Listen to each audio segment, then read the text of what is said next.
Good morning friends. आज हम inverse trigonometry के नेक्स्ट लेक्चर के अंदर पहले कुछ फॉर्मूलाज देखेंगे। हमने लास्ट एक्सरसाइज में बेसिक क्वेश्चंस देखे थे। अब कुछ इंपॉर्टेंट प्रॉपर्टीज लगा लो या हम इसको फॉर्मूलाज कह सकते हैं। अगर मैं बात करता हूं स्टूडेंट्स, आपके पास साइन इनवर्स माइनस एक्स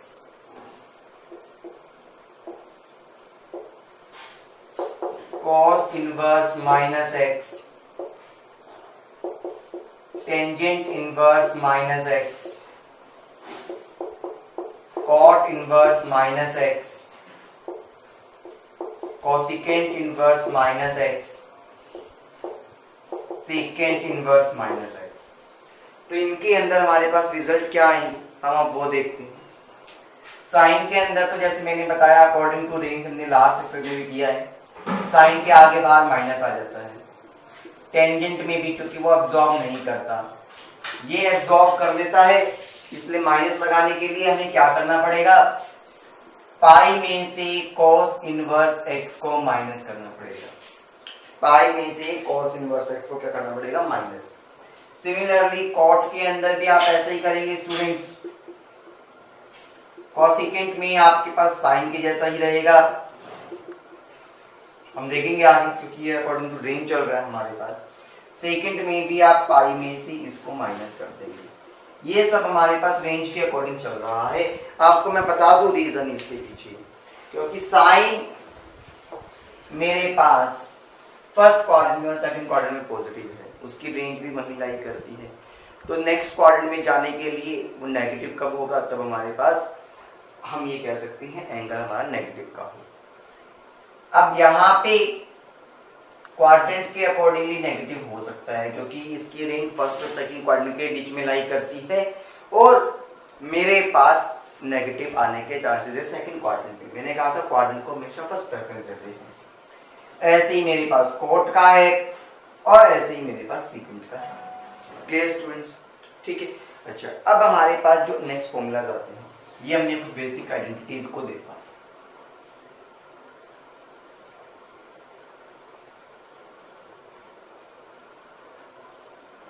फिर आपके पास एक फॉर्मूला आता है students, sine inverse x plus में cos inverse x is equals to में पाई बाई 2 होता है। एंगल हमेशा सेम नहीं है, ध्यान रखना। ऐसे ही टेंजेंट इनवर्स x प्लस में कॉट इनवर्स x भी मेरे पास पाई बाई 2 के इक्वल होगा। एंगल की रेप्लिका देखना आप।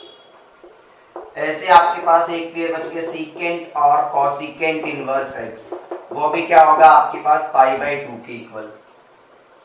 कुछ ये बेसिक फॉर्मूलाज हमने देखे, बहुत यूज होने वाले हैं हमारे ये फॉर्मूलाज, इनकी इंप्लीमेंटेशन बहुत ज्यादा जरूरी है।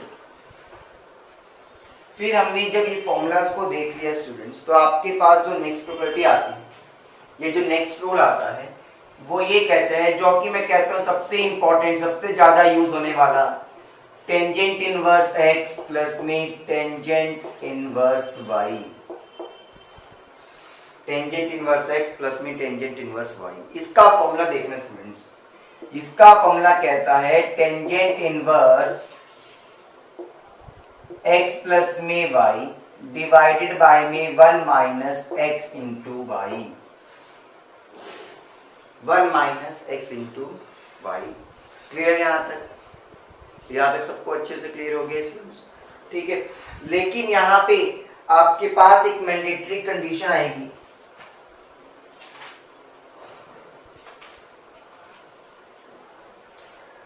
लेकिन यहां पे आपके पास एक मैंडेटरी कंडीशन आएगी। वो मैंडेटरी कंडीशन क्या है कि जो x और y की जो प्रोडक्ट है वो लेस देन 1 होनी चाहिए।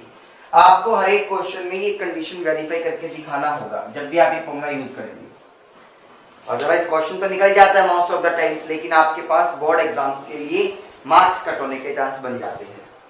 लेकिन अगर मैं बात करता हूं यहाँ पे टेंजेंट इनवर्स x माइनस में टेंजेंट इनवर्स y, तो फॉर्मूला क्या है, tangent inverse x minus y divided by में एक्स वाई माइनस में 1। Divided by x y minus 1 plus में एक्स, क्योंकि नीचे तो हमारे पास प्लस आ जाता है। यहां पर भी आपके पास एक मैंडेटरी कंडीशन है स्टूडेंट्स, वो कंडीशन ये है कि जो एक्स वाई है वो आपके पास -1 से बड़ा होना चाहिए, that should be greater than -1, वो -1 से आपका हमेशा क्या होना चाहिए, बड़ा। ये चीज क्लियर होगी। यहाँ पे कंडीशन वेरीफाई करना बहुत जरूरी है इन दोनों चीजों के लिए, ध्यान रखना इस चीज को।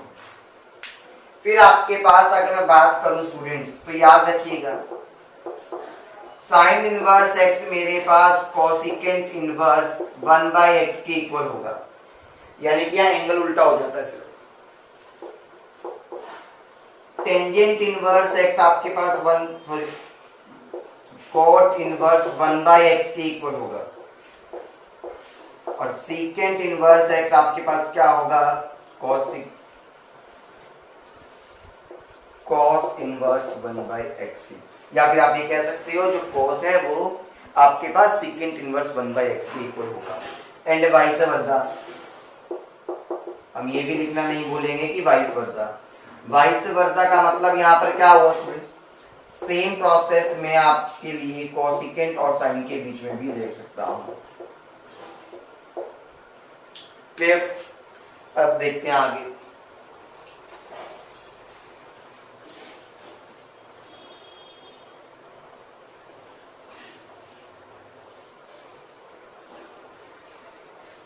अच्छा, फिर आपके पास एक क्वेश्चन आता है स्टूडेंट, ठीक है। उस क्वेश्चन, जैसे कि क्वेश्चन तो क्या हमारे पास स्टेटमेंट ही है, 2 टेंजेंट इनवर्स x का फॉर्मूला, ठीक है। 2 टेंजेंट इनवर्स x का फॉर्मूला, आपने टेंजेंट 2x का फॉर्मूला देखा था, वो क्या कहता था, 2 टेंजेंट x डिवाइडेड बाय में 1 माइनस में टेंजेंट स्क्वायर x, बिल्कुल वैसे ही।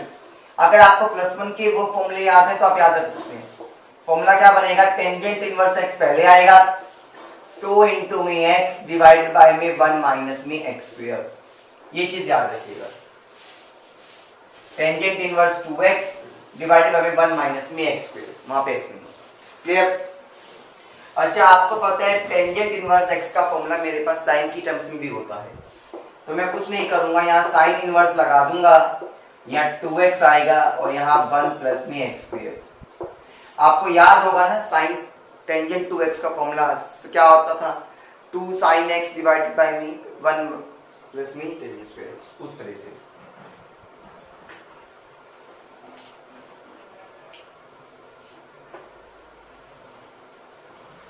चलिए नेक्स्ट फॉर्मूला देखते हैं स्टूडेंट, जो कि बहुत इंपॉर्टेंट है। आपके पास फॉर्मूला आता है 2 टेंजेंट इनवर्स x का, इसको मैं क्या लिख सकता हूं, tangent inverse 2x divided by में 1 माइनस में x स्क्वायर। Clear student? अच्छा, फिर अगर मेरे पास एक फॉर्मूला होता था साइन की टर्म्स में, वो क्या होता था, sine inverse 2x divided by में 1 प्लस में x स्क्वायर। और सिमिलरली एक फॉर्मूला हम cos की टर्म्स में, क्या आपको पता है हमने सिंपल ट्रिग्नोमेट्री क्लास 11th में भी टेंजेंट 2x की 3 फॉर्मूला देखे थे, साइन cos एंड टेंजेंट की टर्म्स में। 1 माइनस में x स्क्वायर डिवाइडेड बाय में 1 प्लस में x स्क्वायर, ये हमारे पास कुछ बेसिक फॉर्मूलाज थे। फॉर्मूलाज ऐसा नहीं है हमारे पास खत्म हो गए हैं, फॉर्मूलाज हमारे पास और भी हैं। पहले आज हम और फॉर्मूलाज को देखने से पहले कुछ क्वेश्चंस देखते हैं, ठीक है, ताकि हमें पता चले कि हमें इसकी इंप्लीमेंटेशन कैसे करनी है स्टूडेंट्स। चलिए मैं आपके सामने अभी एक क्वेश्चन रखता हूं, पहले हम उस क्वेश्चन को देखेंगे।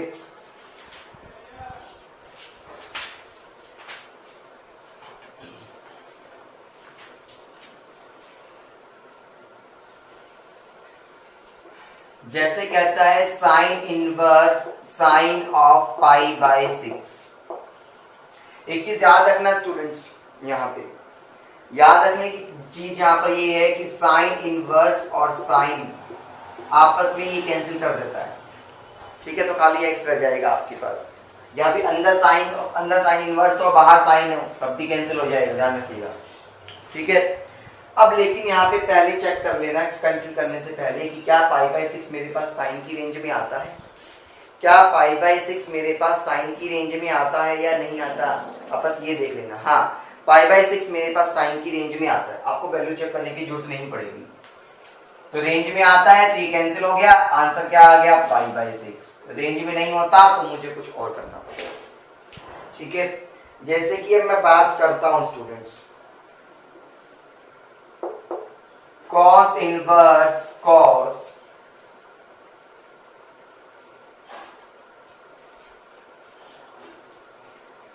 7 पाई बाई 6।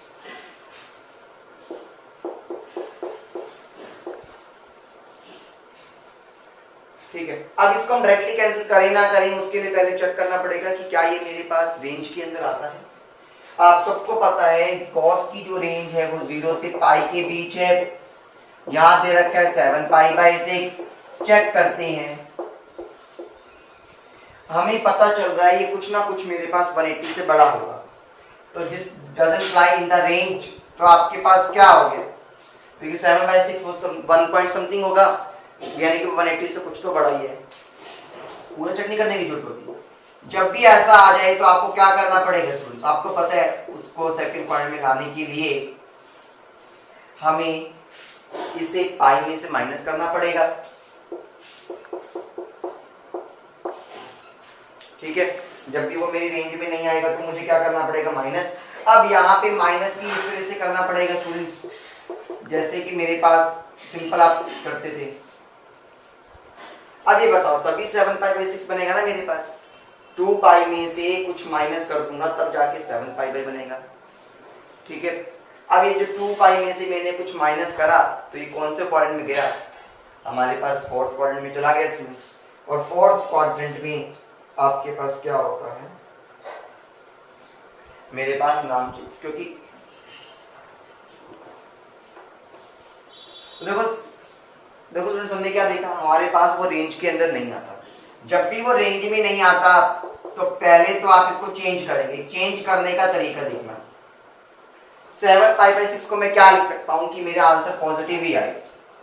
पॉजिटिव आपको पता है फर्स्ट में जाएगा, फर्स्ट में बन नहीं सकता, या लास्ट में जाएगा यानी कि फोर्थ में। कॉस की बात हो रही ना, तो 2 पाई में से कुछ माइनस करो कि 7 पाई आ जाए, तो 5 पाई 6 को मैंने माइनस कर दिया। अब आपको ये पता है 2 पाई पे नाम चेंज नहीं होगा तो कॉस रहेगा, साइन भी चेंज नहीं होगा तो पॉजिटिव रहेगा, तो 5 पाई बाई 6 ही रह जाएगा। 5 पाई बाई 6 180 के बीच में आता है, कॉस से इनवर्स कैंसिल, तो आंसर कितना आ गया मेरे पास? 5 पाई बाई 6। ये ध्यान रखना। Clear students? चलिए अब हमारे पास नेक्स्ट क्वेश्चन देखते हैं। बस रेंज का ध्यान रखना है आपको, बहुत ध्यान से मैं कह रहा हूं हमेशा ही। अब जैसे कि वही कहता है students, tangent inverse tangent minus का 3 पाई बाई 4।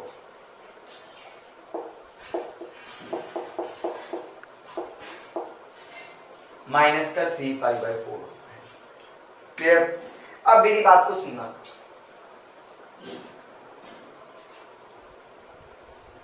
अब आपको पता है 3 पाई बाई 4 मेरे पास इसकी रेंज में तो आता नहीं, किसकी रेंज में नहीं आता? यानी कि जो मेरे पास इसकी टेंजेंट की जो रेंज थी माइनस पाई बाई 2 से पाई बाई 2 के बीच में, तो मुझे चेंज करना पड़ेगा। या तो अब ये सेकंड क्वाड्रेंट में पहुंचाऊं, ठीक है, क्योंकि फोर्थ में तो थर्ड में तो ये नेगेटिव नहीं हो सकता, थर्ड इसका होता है, या मैं इसको फोर्थ में पहुंचा सकता हूं स्टूडेंट्स, या आपके ऊपर है। ठीक है, अब ये देखो, तो मैंने इसको ये लिख दिया, पाई में से पाई बाई 4 चला जाएगा, सेकंड क्वाड्रेंट में आ गया, नेगेटिव होता है, नाम चेंज होगा नहीं, तो इसे मैं इसे टेंजेंट पाई बाई 4 भी लिख सकता हूं। इनवर्स ये कैंसिल हो गया, आंसर कितना आ गया? Pi by 4। Clear students?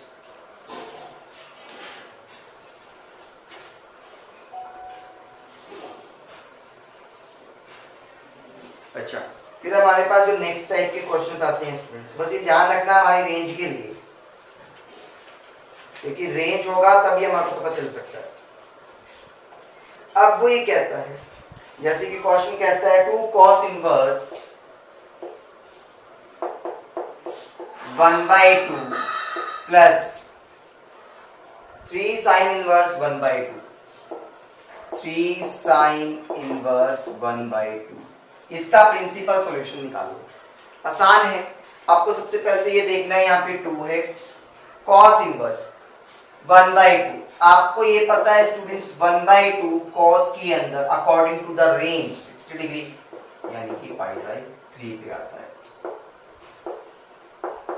Similarly अगर मैं बात करता हूं 1/2 साइन के अकॉर्डिंगली तो क्या आता है, वो 30 डिग्री पे आता है। रेंज भी तो ध्यान रखोगी, इनवर्स से cos कैंसिल, इनवर्स से साइन कैंसिल। यहाँ तो क्या रहेगा, ये 2 इंटू π/3 और ये क्या रहेगा 3 इंटू π/6 यानी कि 2π/3 और ये क्या रहेगा π/2 हो जाएगा शॉर्ट करके। एलसीएम लिया तो 6 आएगा, 6/3 तो 2, 2 2 4 पाई, 4 रह गया यहाँ पे, सॉरी 3 रह गया, तो यहाँ पे क्या आ गया 3 पाई। आंसर आया 7π/6। क्लियर हो गया स्टूडेंट्स, पता चल गया हमारे पास क्या आंसर आएगा। चलिए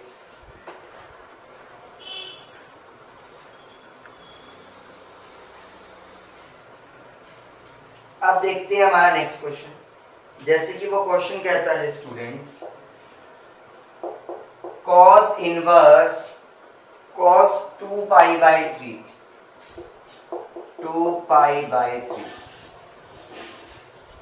प्लस में sin इनवर्स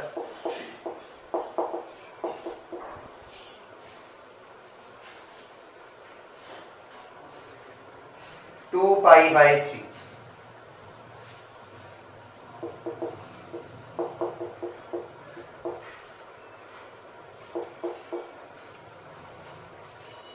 अब ये देखो, यानी कि आपको यहाँ पे अब चेंज करना है, यहाँ पे आपको हमेशा अपने काम को लेकर जाना है।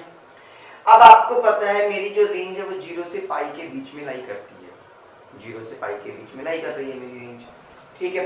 अब मेरी बात को सुनना, इसकी रेंज 0 से पाई के बीच में लाई कर रही है, ये क्या है 2π/3, तो इसे मैं क्या ये लिख सकता हूँ स्टूडेंट, देखना cos पाई माइनस में π/3 रेंज लाई कर रही है, उससे कोई फर्क नहीं पड़ने वाला, मुझे पता है। यहाँ पे समझ गए ना ये बात।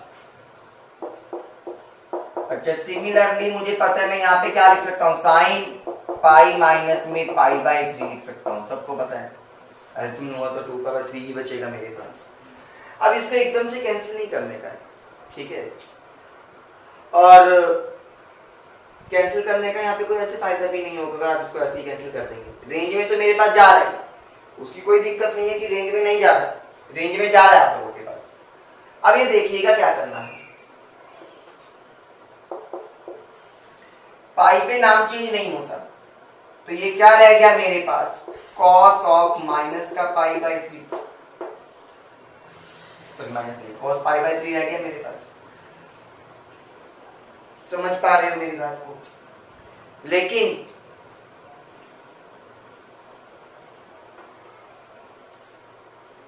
अच्छा देखो, पाई में से कुछ माइनस हो, सेकंड क्वाड्रेंट का तो माइनस होगा, cos π/3 ही रह जाएगा। स्टेप वाइज सॉल्व करना है, बता रेंज हो जाएगी। पाई में से कुछ माइनस कर, सेकंड क्वाड्रेंट साइन तो पॉजिटिव रहेगा, तो doesn't make the sine change, तो साइन π/3 रह गया यहाँ पे। अब आपको ये पता है स्टूडेंट्स cos π/3, cos 60 की वैल्यू होती है 1/2, साइन 60, यहाँ पे तो माइनस है नहीं, देखो माइनस होगा तो भी मैं इसको कैंसिल नहीं कर सकता, ध्यान रखिएगा। लेकिन अब मुझे पता है कि सब कुछ रेंज में जा रहा है, तो ये कैंसिल तो क्या रहेगा सिंपली π/3। अब आपको ये क्या है cos इनवर्स माइनस का 1/2। आपको याद होगा मैंने एक फॉर्मूला बताया था cos इनवर्स माइनस x का पाई माइनस में cos इनवर्स x, तो मैं यहाँ पर वही लगा दूं, पाई माइनस में cos इनवर्स 1/2, तो पाई तो रहेगा। cos के टेबल में 1/2 कब आता है सबको पता है, 30 डिग्री पे, सॉरी 60, cos के टेबल में 1/2 कब आता है सबको पता है 60 डिग्री पे, तो पाई बाई 3 एंड माइनस का पाई बाई 3 तो कैंसिल हो गया, रिजल्ट क्या रहेगा आपके पास, सिंपलीफाई। Clear students? तो वही आपके पास क्या आ गया आंसर। Clear students? की कैसे हम कर सकते हैं?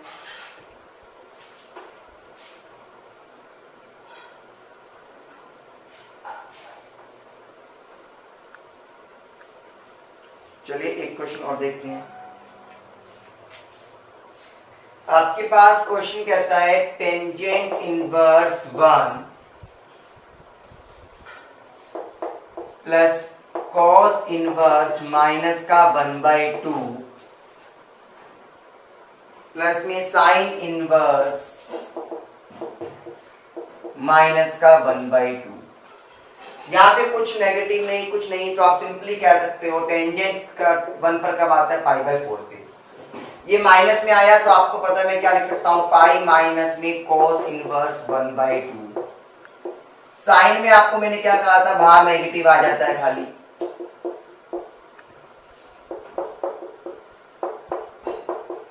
cos के टेबल में 1/2 60 डिग्री यानी कि पाई बाई 3, साइन के टेबल में 1/2 यानी कि 30 डिग्री यानी कि पाई बाई 6। अब इनका क्या करते हैं, एलसीएम। एलसीएम लिया तो कितना आएगा, 12 को 4 से तो 3 तो 3 पाई, यहाँ पे 12 पाई माइनस का 4 पाई और माइनस का 2 पाई। 12 पाई प्लस 3 पाई 15 में 6 गया 9 तो 9 पाई बाई 12। सॉल्व करके आप इसको 3/4 पाई भी लिख सकते हैं। Clear students? चलिए थैंक यू।